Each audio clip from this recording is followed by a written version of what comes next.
So what's coming up next? What can we look forward to from Ashanti?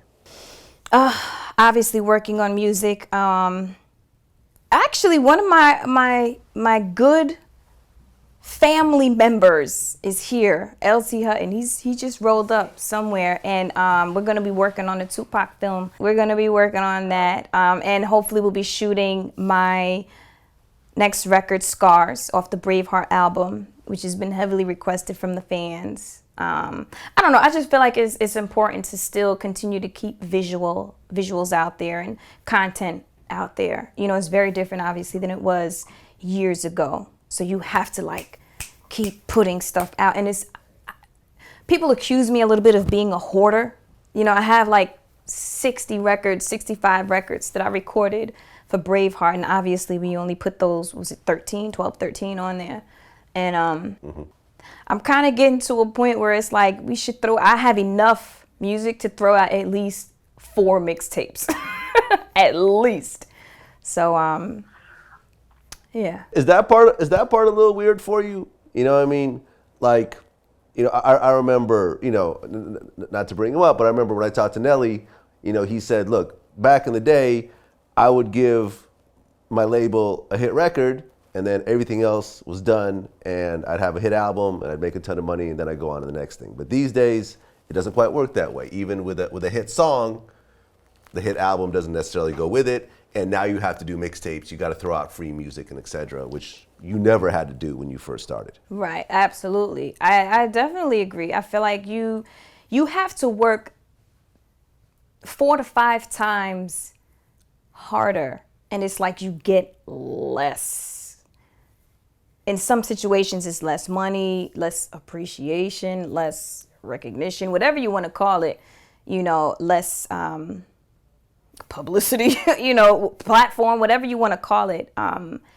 You have to do so much more to just maintain, you know, whereas again, like you just said, whereas before it was simple, you know, it was simple. You put some money behind this, you put a little visual to this, you throw it out there and you know, but now it's a lot more work. It's a lot more work. Yeah, I mean, you also see independent labels going to #1. Like, for example, Macklemore did it. Mm-hmm. That hasn't happened really in our lifetime up until now. Mm-hmm. Mm-hmm. It's crazy because, you know, when I was put in the position to choose, when we put out our last album on Universal back in 2008, after that deal was over, from 2009 to like 2011, 2012, I was offered 7 record deals from majors. And it was one of the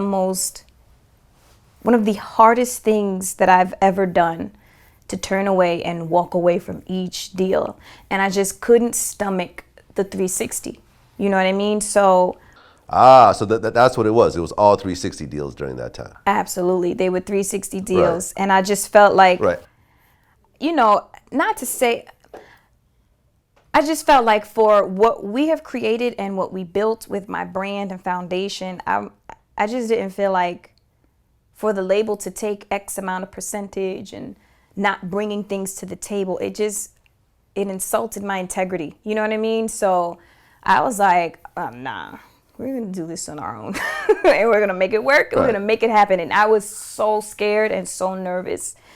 And now people kind of want to jump on the indie bandwagon. You know what I mean? Because what's happening is you're working the same amount.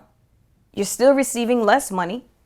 The radio people are the same. The PR firms are the same. You know what I mean? And you have less control. And even if someone sells 100,000 on a major and someone else sells 20,000 on an indie, that 20,000 is probably going to get you more money off those sales. You know what I mean? Because it's a very different percentage. And for me, right, I was just very, very blessed and very grateful to have a #1 indie album.